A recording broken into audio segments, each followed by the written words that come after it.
Hello guys, welcome to my YouTube channel. कैसे आप सब लोग? आपको दिल से नमस्कार। आज हमारा फिजिक्स का ये शायद तीसरा सेशन होगा और ये रामबाण बैच की तीसरी क्लास है। पिछली क्लासों में हमने प्रकाश का अपवर्तन और परावर्तन पढ़ा था, 2 क्लासों में। आज हम पढ़ने जा रहे हैं प्लेन मिरर। और प्लेन मिरर मतलब समतल दर्पण। तो समतल दर्पण से भी बहुत सारे क्वेश्चन पूछे जाते हैं। अभी आपको पता होगा, हाल ही में रेलवे में एएलपी की वैकेंसी आ गई है, जिसमें साइंस का बहुत बड़ा क्रेज रहता है। तो मैं जल्दी ही आपके लिए बायोलॉजी का भी बैच स्टार्ट करने जा रहा हूँ। फिलहाल अभी मैंने ये फिजिक्स का बैच स्टार्ट किया है और चलते हैं क्लास की तरफ। आज हम पढ़ेंगे प्लेन मिरर यानी कि समतल दर्पण। तो क्या पढ़ेंगे बच्चों आज हम? समतल दर्पण। तो ये क्लास बहुत ही बेहतरीन रहने वाली है और वीडियो को पूरी देखना अच्छे से, ताकि आपको जो कॉन्सेप्ट हैं वो क्लियर हो पाए। ठीक है, बीच बीच में वीडियो को मिस मत करना और वीडियो को बीच में से ना देखें। ठीक है, इसलिए क्योंकि मैंने क्या पढ़ाने का तरीका स्टार्ट किया है कि एक क्लास में एक टॉपिक फिनिश हो जाना चाहिए। जैसे आप पिछली मेरी वीडियोस जाके देखेंगे तो उसमें एक क्लास में मैंने क्या किया है, एक जो है ना टॉपिक फिनिश किया है। तो वैसे ही आज हम प्लेन मिरर है और प्लेन मिरर की जो मैग्निफिकेशन है यानी कि आवर्धन क्षमता, तो दोनों को ही पढ़ेंगे और उस पर जितने क्वेश्चन बनते हैं उस पर डिस्कस करेंगे। ठीक है, तो चलिए टॉपिक स्टार्ट करते हैं। टॉपिक होगा आज का हमारा प्लेन मिरर। सॉरी, क्या होगा आज का हमारा टॉपिक? आज का टॉपिक होगा हमारा प्लेन तो ये हो जाएगा हमारा आज का टॉपिक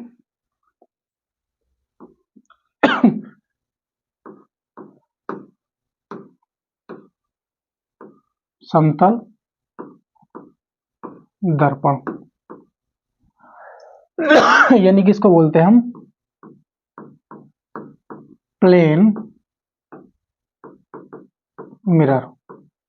देखो, ये इतना बेहतरीन टॉपिक है और इतना शानदार टॉपिक है। ठीक है, तो आज हम पढ़ने जा रहे हैं प्लेन मिरर यानी कि समतल दर्पण। तो आपने देखा होगा, क्या देखा होगा, मैं अच्छे से बताने की कोशिश करता हूँ आपको अच्छे से बताने की और कोशिश करता हूँ। ठीक है, तो प्लेन मिरर देखा होगा अपना, और कैसा देखा होगा मैं वो भी बता देता हूँ आपको। क्या देखा होगा आपने? कभी टॉयलेट में गए होंगे, तो जब टॉयलेट में जब आप किसी एग्जाम को देने जाते हैं, और जब एग्जाम देने जाते हैं तो एग्जाम देने से पहले क्या होता है, अपना मुंह धोते हैं। ठीक है, और थोड़ा हेयर स्टाइल चेंज करते हैं। और जैसे आप कॉलेज में भी एग्जाम देने जाते हैं तो वहाँ पे क्या होता है, जब हम टॉयलेट करने के बाद हाथ को साफ करते हैं तो सामने एक मिरर लगा होता है और इस स्टाइल से, इस तरीके से हम हेयर स्टाइल देख रहे होते हैं। तो वही क्या होता है, हमारा प्लेन मिरर होता है। ठीक है, और जैसे आपने देखा होगा क्या बोलते हैं उसको, ड्रेसिंग टेबल बोलते हैं शायद। जब आपकी शादी होगी तो शादी में भी एक हमारा रूम में वाइफ के लिए दिया होता है, ड्रेसिंग टेबल दहेज में मिलता है।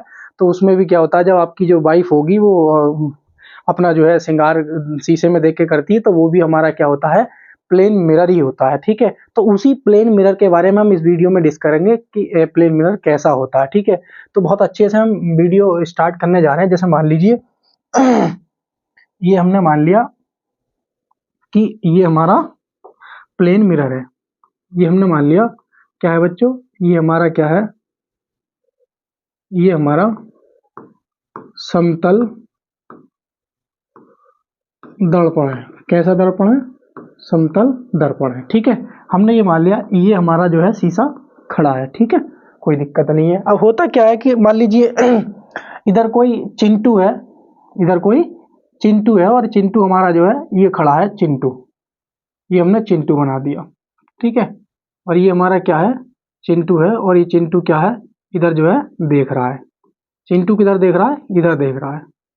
ये हमारा चिंटू है। ठीक है, ये चिंटू है और ये चिंटू के कान है। ठीक है, और ये चिंटू का जो है हेयर स्टाइल है।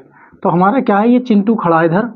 ठीक है, और इधर जो है ना चिंटू का प्रतिबिंब है। इधर क्या है, ये चिंटू का प्रतिबिंब है, और ये भी हमारा क्या है, चिंटू का प्रतिबिंब है। तो चिंटू का प्रतिबिंब भी क्या होगा बच्चों, ऐसा ही होगा।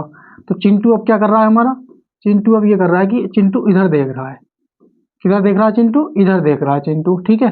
तो ये हमने चिंटू की नाक बना दी और ये हमने चिंटू का मुंह बना दिया, ठीक है। तो ये क्या है बच्चों हमारा, ये चिंटू है। तो हम इसका नाम दे लेते हैं, पहले नाम दे लेते हैं इसका। इसको हमने क्या नाम दे दिया, इसको हमने नाम दिया है, इसको नाम दिया है वस्तु। क्या है भाई, इसका हम चिंटू दे लेते हैं, सीधा सीधा वस्तु ना देगा, इसका चिंटू ठीक रहेगा, ठीक है। तो हम इसका दे रहे हैं चिंटू, क्या दे देते हैं इसको, चिंटू। ये क्या है हमारा चिंटू, ठीक है। और ये क्या है हमारा चिंटू का प्रतिबिंब। बच्चों ये क्या है हमारा चिंटू का प्रतिबिंब, ये हमारा चिंटू का प्रतिबिंब, चिंटू का प्रतिबिंब, ये है चिंटू का प्रतिबिंब। तो आपको इस डायग्राम से ही ये पूरा टॉपिक क्लियर हो जाएगा। ये डायग्राम मैं इसलिए नहीं बना रहा हूं कि आपको मैं प्लेन मिरर दिखा पाऊं, इसलिए बना रहा हूं ताकि आपको सारे कॉन्सेप्ट इस प्लेन मिरर से क्लियर हो जाएं, ठीक है। तो हमने ये क्या बना लिया, ये चिंटू का एक चिंटू खड़ा कर लिया और हमने क्या कर लिया बच्चों, एक चिंटू का प्रतिबिंब। भाई हमारा ये चिंटू है और ये समतल दर्पण में अपना मुंह देख रहा है और इसके इधर उसका प्रतिबिंब बन रहा है, ठीक है। तो इसमें क्या होता है कि जितने लंबाई का चिंटू है, जितने लंबाई का चिंटू है उसका जो प्रतिबिंब बनता है समतल दर्पण में उतनी ही लंबाई यानी कि उतनी ही ऊंचाई का बनता है। यानी कि हम ये कहना चाह रहे हैं, अगर चिंटू की जो ऊंचाई है, अगर चिंटू की ऊंचाई h है, अगर चिंटू की ऊंचाई h है तो उसकी जो प्रतिबिंब की ऊंचाई होगी चिंटू के, वो भी क्या होगी बच्चों, h ही होगी, वो भी क्या होगी, h होगी। समझ में आया नहीं आया बात। यानी कि हम ये कहना चाह रहे हैं, अगर चिंटू के प्रतिबिंब की ऊंचाई h है, सॉरी चिंटू की ऊंचाई अगर h है तो उसके प्रतिबिंब की ऊंचाई भी h होगी, ठीक है। और दूसरा पॉइंट हम ये कहना चाह रहे हैं कि अगर अगर चिंटू मान लीजिए, चिंटू प्रतिबिंब से, अगर मान लीजिए चिंटू जो है ना, चिंटू हमारा, वो चिंटू प्रतिबिंब से मान लीजिए x मीटर दूर है, सॉरी ये मान लीजिए कि 40 मीटर दूर है, ये मान लो 40 मीटर दूर है, किससे दूर है, दर्पण से।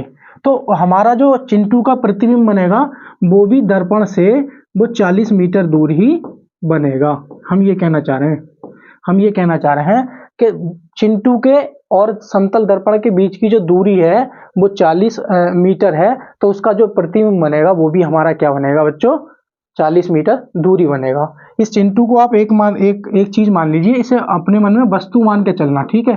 तो हम बात कर रहे हैं वस्तु के बारे में, तो मैंने चिंटू इसलिए बता रहे हैं ताकि आपको समझ में आ जाए अच्छे से।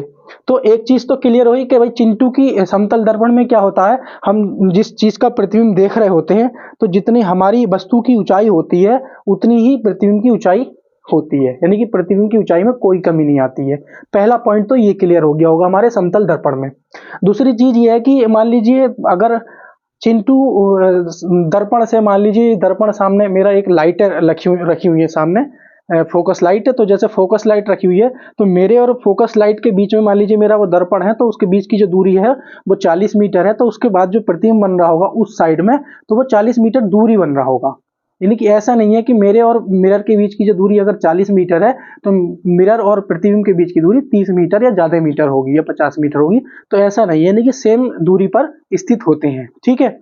तो पहली चीज तो ये क्लियर हो गई। और दूसरी चीज ये क्लियर है, अगर हमारा मान लीजिए कोई वस्तु बोले तो चिंटू है, मान लो मैं चिंटू हूं और मेरे सामने प्लेन मिरर है, तो मैं क्या करूंगा, प्रतिबिंब की तरफ जिस स्पीड से भागूंगा तो क्या होगा कि उसी स्पीड से प्रतिबिंब जो होगा वो दर्पण की तरफ भागेगा। कहने का मतलब ये है, अगर मैं x की स्पीड से प्रतिबिंब की तरफ भाग रहा हूं तो मेरा प्रतिबिंब भी x की स्पीड से प्रतिबिंब की तरफ भागेगा।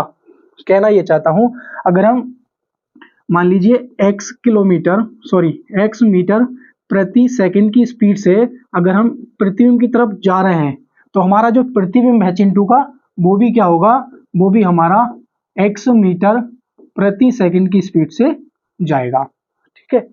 आगे समझ में होता क्या है रियल में, जैसे मान लीजिए होता तो ये है कि प्रतिबिंब जिस स्पीड से चिंटू प्रतिबिंब की तरफ जाएगा उतनी स्पीड से ही आएगा, लेकिन व्यक्ति को मान लीजिए बस कोई व्यक्ति है, मान लो मैं ही हूं, ठीक है, मैं एक व्यक्ति हूं, मैं मिरर की तरफ x की स्पीड से जाऊंगा तो मेरा जो प्रतिबिंब होगा वो भी मिरर की तरफ यानी कि समतल दर्पण की तरफ x की स्पीड से आएगा।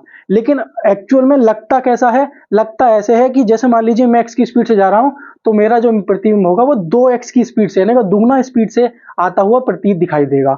सेम टू सेम कंडीशन, अगर मैं मिरर से x की स्पीड से दूर जाऊंगा तो मेरा जो प्रतिबिंब होगा वो मिरर से 2x की स्पीड से आता हुआ दूर दिखाई देगा। आप कभी जाना, मैंने बताया था जो ड्रेसिंग मिरर होता है या मान लीजिए टॉयलेट में जो यूज होता है, क्या बोलते हैं उसको, टॉयलेट में जो यूज करते हैं, मैं कैसे समझाऊं, तो आप क्या करना उसमें हाथ करना इस तरीके से, जैसे मिरर है, मेरा फोन सामने है जिसमें शूटिंग चल रही है, तो मैं क्या करूंगा इस तरीके से अपना हाथ करूंगा। तो जब मैं इस तरीके से हाथ करूंगा तो मेरा जो इस तरीके से मैंने हाथ किया है तो वो x की स्पीड से गया है, ठीक है। तो मुझे होता क्या है कि x की स्पीड से गया है तो उधर से भी क्या होगा, x की स्पीड से आया होगा, मेरा प्रतिबिंब भी दर्पण की तरफ x की स्पीड से आया होगा। लेकिन लगता कैसे है हमें, जैसे ही हमने x की स्पीड से गया तो वो 2 गुना स्पीड से पास में आता हुआ दिखाई देता है। तो सेम टू सेम ऐसा ही होता है कि जब हम एक हाथ को वापस x की स्पीड से लाएंगे तो दर्पण से दूर जो जाएगा वो 2x की स्पीड से जाएगा।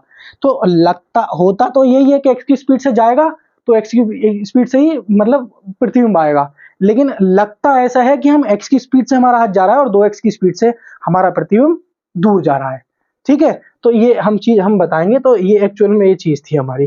तो 3 पॉइंट आपको आई होप ये समझ में आ गए होंगे। और जैसे कि मैं बताना चाहूँ आगे हम थोड़ा सा डिस्कस करते हैं इसके बारे में और अच्छे से, ठीक है। थोड़ा क्वेश्चन के पॉइंट ऑफ व्यू के हिसाब से लिख लेते हैं, ठीक है। तो लिखेंगे यहाँ पे लिख लेंगे नोट बनाकर, ठीक है। क्या लिख लेंगे, नोट बनाकर लिखेंगे, ये नोट बनाकर, नोट बनाकर, ठीक है। नोट बनाकर क्या लिखेंगे, सबसे पहला पॉइंट मैंने क्या बताया कि सम लिखेंगे समतल दर्पण से कोई वस्तु जितनी दूरी पर होगी, इस तरीके से लिखेंगे, ठीक है। सबसे पहला पॉइंट भाई हमने, सॉरी, मच्छर परेशान कर जाते हैं कभी कभी, तो उसके लिए मैं आपसे माफी मांगता हूँ, ठीक है। तो मच्छर परेशान कर जाते हैं तो उसके लिए मैं आपसे क्या मांगता हूँ, माफी मांगता हूँ, ठीक है। चलिए, ये आ गया, ये आ गया। तो पहला पॉइंट लिखेंगे, लिखेंगे समतल दर्पण से, समतल दर्पण से, समतल दर्पण से जितनी दूरी पर,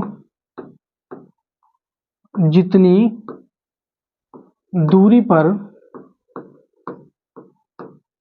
वस्तु रखी होती है,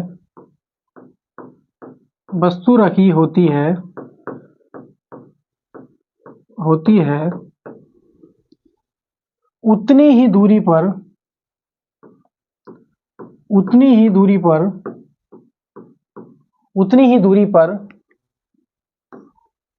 वस्तु का प्रतिबिंब बनता है। क्या बनता है बच्चों, प्रतिबिंब बनता है। देखो अगर आप रेलवे की तैयारी कर रहे हैं तो इस कंपटीशन इतना हाई रहने वाला है कि आपको बहुत बारीकी से फिजिक्स यानी कि साइंस पढ़नी होगी। तो उसी के पैटर्न पे मैं लेकर चल रहा हूँ, जल्दीबाजी बिल्कुल नहीं करूंगा। अगर आपको जल्दीबाजी है तो वीडियो को 2x की स्पीड से या 3x की स्पीड से या 1.25 की स्पीड से, 1.5 की स्पीड से देख सकते हैं, ठीक है।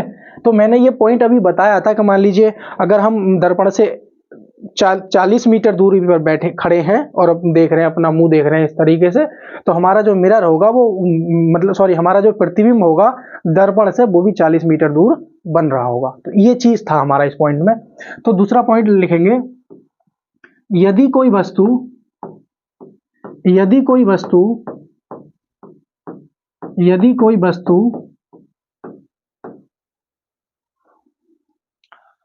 यदि कोई वस्तु, वस्तु, यदि कोई वस्तु की ऊंचाई, ऊंचाई h मीटर है तो उसके प्रतिबिंब की ऊंचाई, तो उसके प्रतिबिंब, प्रतिबिंब की ऊंचाई, प्रतिबिंब की ऊंचाई ऊंचाई VH मीटर होगी, VH मीटर ऊंची होगी, VH मीटर ऊंची होगी, VH मीटर ऊंची होगी। तो आई होप आपको ये 2 पॉइंट समझ में आए होंगे, क्योंकि इसी से आपसे जब भी क्वेश्चन पूछेगा, इसी से क्वेश्चन पूछेगा। ठीक है, तो आगे लिखेंगे। एक जो सबसे बड़ा पॉइंट है मैं आपको बता देता हूं, और वो सबसे लास्ट और बहुत ही बेहतरीन पॉइंट है, लास्ट है और थोड़ा बहुत ही बेहतरीन पॉइंट है। यदि किसी वस्तु का प्रतिबिंब, यदि किसी वस्तु का प्रतिबिंब समतल दर्पण में देखना है, समतल दर्पण में देखना है, तो वस्तु की आधी ऊंचाई से, तो वस्तु की आधी ऊंचाई से, वस्तु की आधी ऊंचाई का, वस्तु की आधी ऊंचाई का, आधी ऊंचाई का प्रतिबिंब, प्रतिबिंब होना चाहिए। मतलब मैं ये कहना चाह रहा हूं आपसे कि जो किसी वस्तु का समतल दर्पण में देख, मान लीजिए मैं मान लीजिए 6 फीट लंबा व्यक्ति हूं और मुझे अपना प्रतिबिंब समतल दर्पण में पूरा देखना है, तो पूरा देखना है तो उसके लिए होगा ये कि कम से कम दर्पण जो है 3 फीट ऊंचा होना चाहिए। यानी कि अगर मेरी ऊंचाई 8 फीट है तो दर्पण 4 फीट का होना चाहिए, तभी मैं अपना पूरा का पूरा प्रतिबिंब समतल दर्पण में देख पाऊंगा। यदि किसी वस्तु की ऊंचाई 2 फीट है, 2 फीट समझ रहे हो नहीं, तो समतल दर्पण कम से कम 1 फीट ऊंचा होना चाहिए, तभी 2 फीट की वस्तु को आप उस समतल दर्पण में देख पाएंगे। अगर 2 फीट की कोई वस्तु और समतल दर्पण मान लीजिए 1 फीट का नहीं है, कम का है, तो आप उस वस्तु का पूरा प्रतिबिंब नहीं देख पाएंगे। तो यही इस पॉइंट में कहना चाह रहा है कि यदि किसी वस्तु का समतल दर्पण में देखना है, यदि किसी वस्तु को समतल दर्पण में देखना है, समतल दर्पण में देखना है, तो वस्तु की आधी ऊंचाई का प्रतिबिंब, आधी ऊंचाई का क्या होना चाहिए बच्चों, गलत कर दिया, उसके लिए माफी चाहता हूं मैं।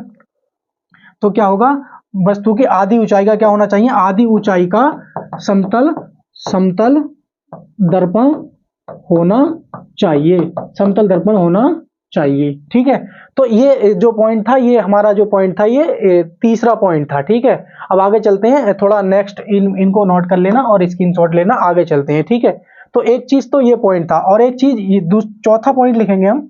चौथा पॉइंट हमसे ये कहता है, मैंने बताया था कि हमें क्या लगता है, जब हम अब कोई मान लीजिए कोई वस्तु समतल दर्पण की तरफ x की स्पीड से जाती है, तो प्रतिबिंब भी क्या होता है, x की स्पीड से उसके पास आता है। लेकिन एक्चुअल में होता तो यही है, लेकिन व्यक्ति को कैसे लगता है कि वो x की स्पीड से जा रहा है और प्रतिबिंब क्या है, 2x की स्पीड से पास आ रहा है। वैसे क्या होता है कि प्रतिबिंब से x की स्पीड से क्या होता है, दूर जाते हैं, तो प्रतिबिंब भी रियल में x की स्पीड से ही दूर रहता है। लेकिन व्यक्ति को ये लगता है कि x की स्पीड से नहीं, x की स्पीड से क्या हो रहा है, दूर हम आ रहे हैं, वस्तु दूर आ रही है, तो प्रतिबिंब 2x की स्पीड से दूर जा रहा होता है। इसका मेन कारण ये होता है कि वस्तु और प्रतिबिंब के बीच में सापेक्ष चाल बन जाती है, जिसकी वजह से क्या होता है, चाल जुड़ जाती है। तो लगता यह है कि एक वस्तु x की स्पीड से दूर जा रही है, तो प्रतिबिंब 2x की स्पीड से दूर जा रहा है। तो लिखेंगे, यदि कोई वस्तु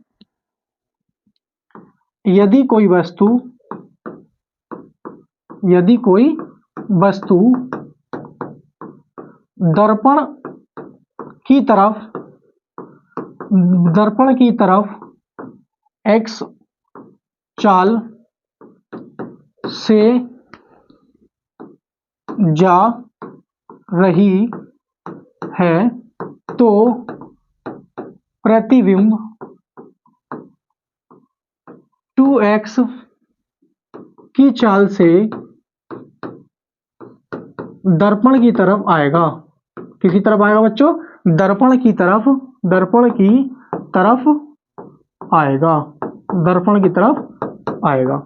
तो आई होप आपको ये पॉइंट समझ में आ गया होगा, जो मैंने चित्र बनाया था और उस चित्र के अकॉर्डिंग मैंने जिस तरीके से आपको समझाया था, तो वो बात आपको अच्छे से समझ में आ गई होगी। ठीक है, और एक चीज और मैं बताना चाहूंगा कि समतल दर्पण का जो प्रतिबिंब बनता है वो कैसा बनता है, आभासी बनता है। ठीक है, तो इसी के साथ मैं आपको एक पॉइंट और कुछ पॉइंट्स लिखवा देना चाह रहा हूं जो सीधे सीधे एग्जाम में पूछे जाते हैं, तो उनको अच्छे से थोड़ा नोट कर लेना। ठीक है, तो एक चीज है, नोट कर लेना उनको और मैं लिखवा देता हूं। ठीक है, तो सबसे पहला जो 5वां पॉइंट होगा, तो इसकी जो है ना समतल दर्पण की लिखेंगे, समतल दर्पण की फोकस दूरी, फोकस दूरी यानी कि एफ पूछता है। ठीक है, और क्या पूछता है, वक्रता त्रिज्या, वक्रता त्रिज्या डायरेक्ट पूछा जाता है, ये वनडे एग्जामों में डायरेक्ट पूछ लिया जाता है। और क्या है, शक्ति, पावर। ठीक है, यानी कि क्षमता भी लिख सकते हैं इसको हम, क्षमता, तो क्षमता भी पूछ लिया जाता है। तो 3 पॉइंट है, फोकस दूरी और वक्रता त्रिज्या और क्षमता। और तीसरी होती है हमारी आवर्धन क्षमता। क्या होती है, आवर्धन, आवर्धन क्षमता। तो ये 3 पॉइंट है जो मैंने डायरेक्ट आपको समतल दर्पण में लिख दी है। इनको समझाएंगे तो वो थोड़ा वीडियो लेंथी हो जाएगी, केवल आप इस तरीके से याद रखना कि ये एग्जाम में आपसे पूछे जाएंगे, तो केवल याद रखना है। तो समतल दर्पण की जो फोकस दूरी होती है वो क्या होती है बच्चों, हमारी अनंत होती है। क्या होती है, अनंत, यानी कि इनफाइनाइट। ठीक है, तो ये हमारी वक्रता त्रिज्या भी क्या होती है, हमारी अनंत होती है। कैसी होती है, इनफाइनाइट होती है। लेकिन हमारी जो फोकस सॉरी जो शक्ति होती है यानी कि क्षमता, तो वो जो होती है हमारी क्या होती है, शून्य होती है। क्या होती है, शून्य, यानी कि 0 होती है। और ये जो हमारी आवर्धन क्षमता है ये होती है हमारी प्लस माइनस के 1 होती है। तो आवर्धन क्षमता जो होती है, आवर्धन क्षमता ये बताती है कि कोई वस्तु, मान लीजिए 3 आवर्धन क्षमता किसी समतल दर्पण की 3 है, तो होगा ये कि कोई वस्तु अगर 6 फीट लंबी है तो वो हमें 18 फीट लंबी दिखाई देगी, उसका प्रतिबिंब 18 फीट लंबा बनेगा। यदि किसी समतल दर्पण की जो आवर्धन क्षमता है अगर मान लीजिए 2 है, तो होगा ये कि अगर कोई वस्तु आवर्धन क्षमता 2 है, तो होगा ये कि अगर कोई वस्तु मान लीजिए 4 फीट लंबी है तो उसका जो प्रतिबिंब है वो 8 फीट लंबा दिखाई देगा। ठीक है, जैसे मान लीजिए अगर किसी दर्पण की आवर्धन क्षमता 1 है, तो अगर मान लीजिए किसी वस्तु की लंबाई 2 मीटर है, 2 मीटर है, तो वो हमें कितने की दिखाई देगी, उसका प्रतिबिंब भी 2 मीटर दिखाई देगा। यानी कि होता यह है कि जो आवर्धन क्षमता जितनी होती है उतने गुना उसका प्रतिबिंब बनता है वस्तु की ऊंचाई, दूरी का। ठीक है, मतलब उतने गुना। ठीक है, ये होता है। तो वही चीज हम बताना चाहेंगे इस वीडियो में, मैं थोड़ा सा बताऊंगा। और इसमें क्या है, हम आवर्धन क्षमता के बारे में थोड़ा सा बात कर लेते हैं। देखो, तो आवर्धन क्षमता के बारे में बात करेंगे, पहले हम थोड़ा सा हेडिंग लिख देते हैं ताकि आप अच्छे से लिख पाओ और समझ पाओ। ठीक है, तो लिखेंगे आवर्धन, क्या लिखेंगे, आवर्धन क्षमता, आवर्धन क्षमता।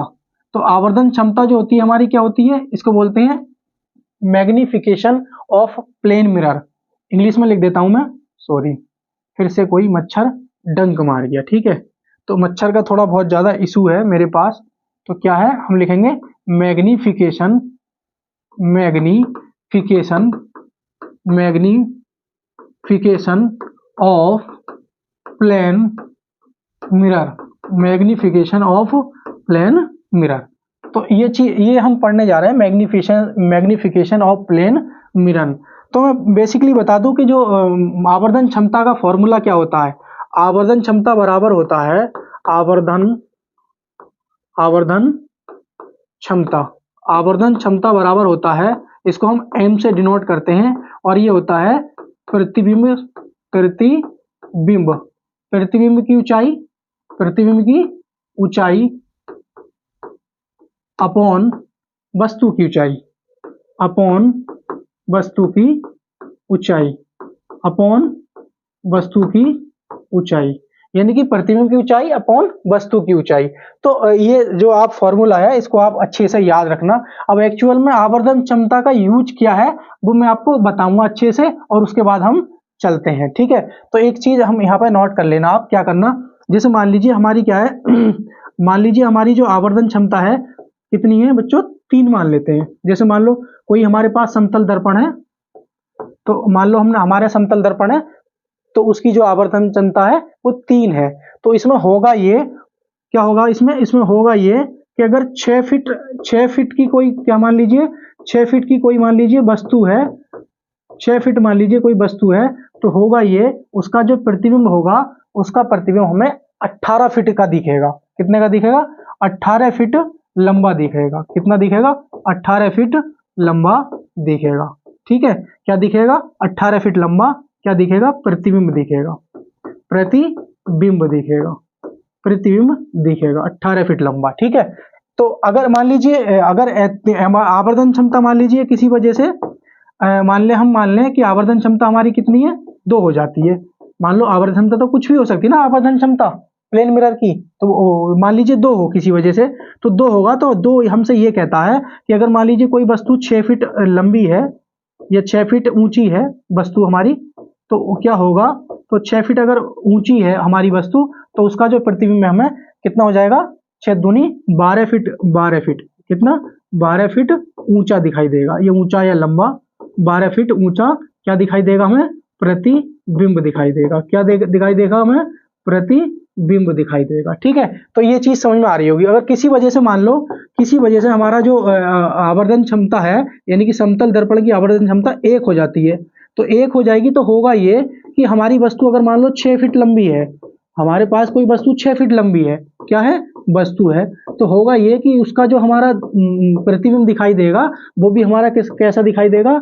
6 फीट लंबा क्या दिखाई देगा? प्रतिबिंब दिखाई देगा। क्या दिखाई देगा बच्चों? 6 फीट लंबा प्रतिबिंब दिखाई देगा। ठीक है, तो 6 फीट लंबा प्रतिबिंब दिखाई देगा। अगर किसी वजह से मान लो ऐसा ना हो के हमारी जो आवर्धन क्षमता है फ्रैक्शन में दे दी जाए, मान लो 1/2 है, यानी कि आधी है, तो होगा ये कि अगर हमारा 6 फीट लंबी कोई वस्तु है, क्या है? हमारी 6 फीट लंबी कोई वस्तु है, तो होगा ये कि उसका जो प्रतिबिंब होगा वो 3 फीट लंबा हमें क्या दिखेगा? 3 फीट लंबा या 3 फीट क्या होगा? ऊंचा क्या दिखाई देगा हमारा?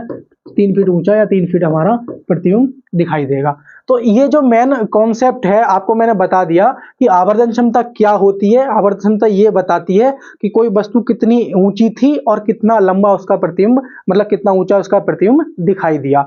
यानी कि वस्तु की ऊंचाई और प्रतिबिंब की ऊंचाई के बीच में जो अनुपात होता है उसी को हम मैग्निफिकेशन ऑफ प्लेन मिरर कहते हैं। ठीक है, तो आई होप अच्छे से आपको ये समझ में आई होगी बेहतरीन तरीके से। और देखो दोस्तों, अगर आपको कंटेंट अच्छा लग रहा है तो मैं इसी पैटर्न में समझाऊंगा। अभी समझ सकते हो न्यू चैनल है, तो थोड़ी कुछ प्रॉब्लम्स आ रही हैं अभी, और चीजें सुधारने में वक्त लग रहा है। लेकिन हाँ, ये जरूर कहता हूँ, और अच्छे जैसे ही क्लासें आगे बढ़ेंगी और अच्छे कंटेंट के साथ आपको मिलता रहेगा, और रेलवे में पूरी जिम्मेदारी के साथ आपको पढ़ाया जाएगा, आपका सिलेक्शन पूरा कराया जाएगा और अच्छे मार्क्स दिलवाए जाएंगे।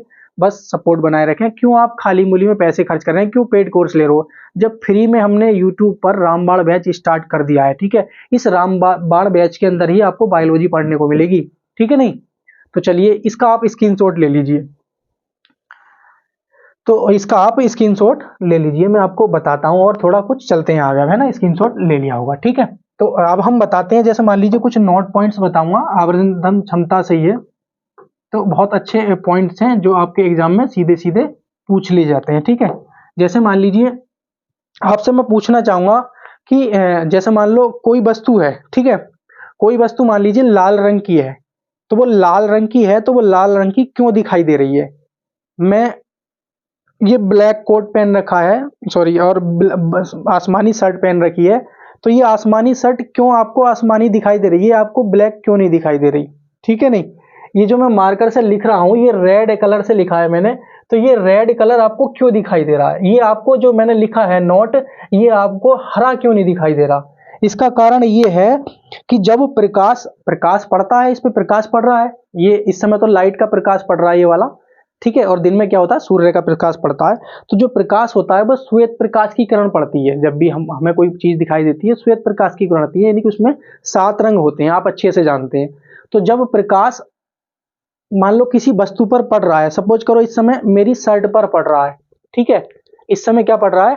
शर्ट पर पड़ रहा है प्रकाश। ठीक है, तो जब शर्ट पे पड़ रहा है प्रकाश, तो होगा ये कि वो लाल, मान लीजिए कपड़ा ले लिया मैंने आपको समझाने के लिए, तो ये लाल रंग का कपड़ा है। ये लाल रंग का कपड़ा आपको क्यों दिख रहा है? क्योंकि ये लाल रंग को क्या कर रहा है? रिफ्लेक्ट कर रहा है, यानी कि जो प्रकाश की किरण आई 7 रंगों वाली, ये आई, आने के बाद इस पर पड़ी, और पड़ने के बाद बाकी सारे रंगों को एब्जॉर्ब कर लिया, और लाल रंग को क्या कर दिया उसने? रिफ्लेक्ट कर दिया।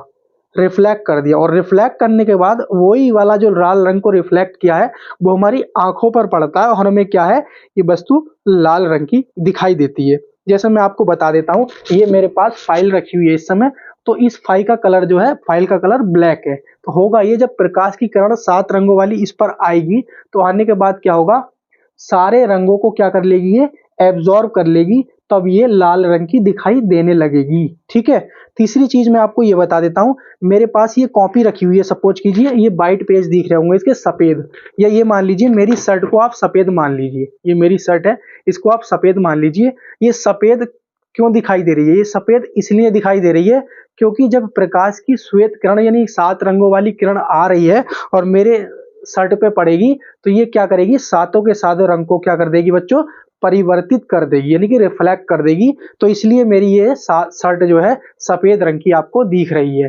यानी कि लाल रंग की कब दिखेगी, जिस रंग को कोई भी वस्तु उस रंग की तब दिखाई देगी जब वो उस रंग को परिवर्तित कर देगी। तो यही चीज हम सबसे पहला पॉइंट लिखेंगे, क्या लिखेंगे, कोई वस्तु, बहुत अच्छे पॉइंट है ये एग्जाम के पॉइंट ऑफ व्यू से, कोई वस्तु उस रंग की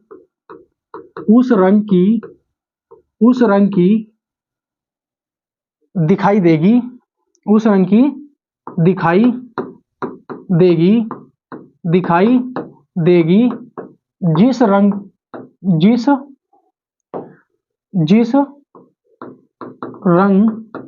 को वह परिवर्तित करती है,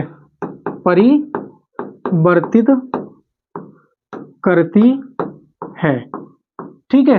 तो कोई वस्तु उस रंग की तब दिखाई देगी वह जिस रंग को परिवर्तित करती है। यानी कि ये कपड़ा हमें तब दिखाई दे रहा है लाल, क्योंकि हमारी जो प्रकाश की किरण थी इस कपड़े ने क्या किया, लाल रंग को क्या कर दिया, रिफ्लेक्ट कर दिया, इसलिए हमें ये लाल रंग की दिखाई दे रही है। ठीक है। जैसे कि मैं और बता दूं, और एग्जाम्पल बहुत सारे हैं। तो एक तो चीज ये हो गया, मान लीजिए कोई वस्तु हरे रंग की तब दिखाई देगी जब वो हरे रंग को रिफ्लेक्ट करेगी। ये लाइन हमसे ये कहना है, पहले इस चीज को समझो, ठीक है। नहीं ये ब्लैक का एग्जाम्पल, ब्लैक और व्हाइट का एग्जाम्पल अलग है, वो मैं अलग समझाऊंगा। तो कोई हरे रंग की तब दिखाई देगी जब हरे रंग को रिफ्लेक्ट करेगी। कोई देखो ये पीले रंग की तब पीला रंग दिखाई दे रहा है आपको, जिससे मैंने लिखा है, ये इसलिए दिखाई दे रहा है क्योंकि ये पीले रंग को रिफ्लेक्ट कर रहा है, बाकी को एब्जॉर्ब कर रहा है। इतनी बात समझ में आई। कोई चमकीले रंग की अगर कोई वस्तु दिखाई दे रही है तो वो क्यों दिखाई दे रही है, क्योंकि वो चमकीले रंग को क्या कर रही है, रिफ्लेक्ट कर रही है, यानी कि परावर्तित कर रही है, बाकी को एब्जॉर्ब कर रही है। एक चीज इतनी समझ में आ गई। दूसरा पॉइंट हमारा ये है, कोई वस्तु हमें काली तब दिखाई देती है जब सारे रंगों को एब्जॉर्ब कर लेती है। आपने देखा होगा गर्मियों में काला कपड़ा पहनने के लिए मना कर दिया जाता है। क्यों? क्योंकि काले कपड़ा क्या कहता है, सारे जो प्रकाश से आने वाली श्वेत प्रकाश की किरण है उसको सारे को क्या कर लेती है, एब्जॉर्ब कर लेती है। और जब सारे प्रकाश को करने से एब्जॉर्ब कर लेती है तो वो क्या है, सारा प्रकाश का सारा प्रकाश शर्ट पे पड़ने लगता है। और जब शर्ट पे पड़ने लगता है तो शर्ट का जो क्या होता है, तापमान बढ़ जाता है। और जब शर्ट का तापमान बढ़ जाता है तो आपको क्या लगने लगती है, गर्मी लगने लगती है। इसीलिए कहते हैं कि इस शर्ट को, काली वाली को उतार दो। ठीक है, यही कहते हैं ना। और क्या कहते हैं, सफेद वाली शर्ट पहने करो, और सफेद वाली शर्ट में गर्मी कम लगती है। क्यों लगती है? क्योंकि सफेद वाली शर्ट क्या होती है, हमारी जो प्रकाश से किरण आ रही है उसके सारे के सारे जो प्रकाश, 7 रंगों का जो प्रकाश आ रहा है उसको क्या करती है, परिवर्तित कर देती है। यानी कि जैसे ही प्रकाश पड़ेगा उसको शर्ट क्या कर देगी, वापिस भेज देगी, जा वही जा, तुझी शर्ट आई थी वापस जा, हमारे शरीर पे मत पड़ने दे, हमारे शरीर को सुरक्षित रहने दे। तो इस प्रकार से हमें महसूस होता है कि सफेद शर्ट में हमें गर्मी कम लगती है और काले कपड़ों में हमें क्या, गर्मी ज्यादा लगती है। इसीलिए कहा जाता है कि गर्मियों में सफेद शर्ट पहना करो, काली कमीज मत पहना करो। तो ये 2 पॉइंट आपको समझ में आए तो दोनों ही पॉइंट हम लिखेंगे, और ये ध्यान रखना, बहुत ही प्रैक्टिकली भी और एग्जाम के पॉइंट ऑफ व्यू से भी बहुत अच्छे हैं। तो दोस्तों, अगर जानकारी अच्छी लग रही हो, समझ में आ रहा हो, तो प्लीज वीडियो को लाइक करना और चैनल को सब्सक्राइब करना और वीडियो को दोस्तों के पास शेयर जरूर करना। ठीक है, बस हमें इतना ही चाहिए और कुछ नहीं चाहिए। ठीक है, तो लिखेंगे कोई वस्तु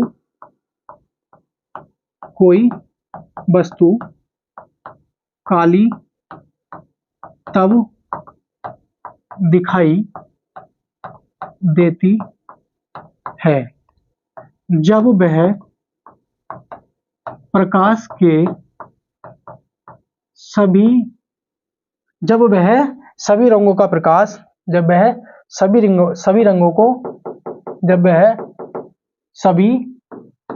रंगों को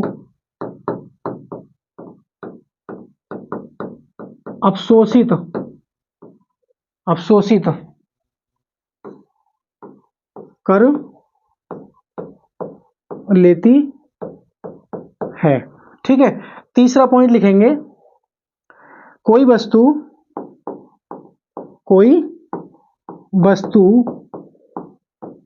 सफेद रंग की तब दिखाई देगी, कब दिखाई देगी, कमेंट में बताओ। तब दिखाई देगी जब वह सभी रंगों को मतलब सभी रंगों के प्रकाश को,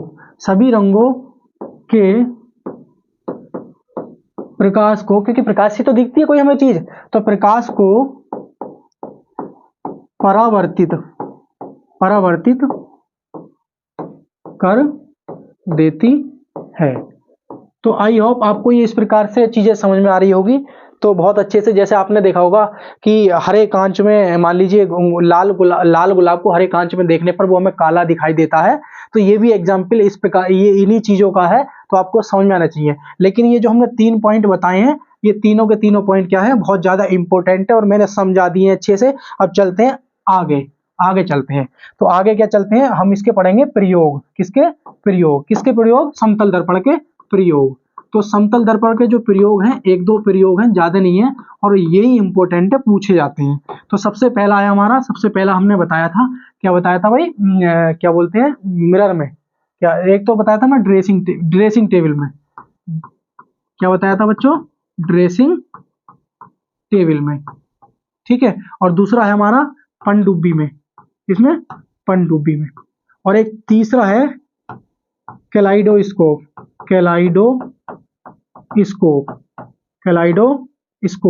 तो कैलाइडोस्कोप जो होता है बच्चों, इसमें 3 समतल दर्पण होते हैं।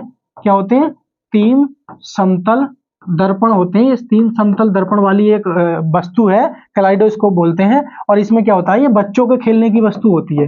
कैसी होती है? बच्चों के खेलने की वस्तु होती है। बच्चों के खेलने की वस्तु होती है। ये बच्चों के खेलने की वस्तु होती है। बच्चों के खेलने की वस्तु होती है। ठीक है, तो आई होप आपको ये चीजें समझ में आई होंगी।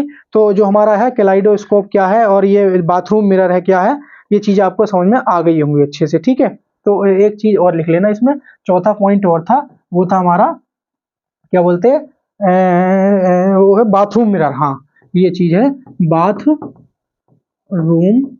मिरर, जिसके बारे में मैंने आपको एग्जाम्पल दे के दिखाया था, वही हमारा क्या है, बाथरूम मिरर है। तो आई होप आपको समतल दर्पण के जो हमारे क्वेश्चन थे, आने वाले थे एग्जाम के पॉइंट ऑफ व्यू से, वो मैंने बता दिया कि समतल दर्पण जो ड्रेसिंग टेबल है, जो आपके घरों में लगा होता है, उसमें काम आता है, और पनडुब्बी में काम आता है। ठीक है, और हमारा जो कैलाइडोस्कोप है, ये बच्चों के खेलने की वस्तु होती है। इसमें 3 समतल दर्पण होते हैं, देख लेना आप। और ये क्या होता है, हमारा बाथरूम मिरर होता है। मैंने बाथरूम मिरर का भी आपको एग्जाम्पल बता दिया, ये भी बता दिया कोई वस्तु कैसी दिखती है, छोटी दिखती है, कब दिखती है। प्लेन मिरर में आप खड़े होकर देख लेना, कुछ मत करना, प्लेन मिरर के सामने खड़े हो जाना और देखने लगता, भाई हाँ, हाथ को ऐसे करना, इस तरीके से करना, और ऐसे लेके जाना, पास लेके जाना, ठीक है, कूदना, इधर उधर सब कुछ होना, जो मर्जी चाहे प्रैक्टिकली कर लेना। पहले मेरी वीडियो को जरूर देख लेना, क्योंकि वीडियो को नहीं देखोगे और आप ये ऊट पटांग बंदरों जैसी हरकतें करोगे, तो आपको कुछ समझ में नहीं आने वाला है कि क्या कैसे हो रहा है। ठीक है, तो पहले वीडियो को देखना, और वीडियो को देखने के बाद प्लेन मिरर खड़ा करना, या खुद प्लेन मिरर के सामने जाना और फिर देखना। ठीक है, तो थैंक यू फॉर वॉचिंग, मिलते हैं नेक्स्ट वीडियो में, तब तक के लिए नमस्कार, जय हिंद।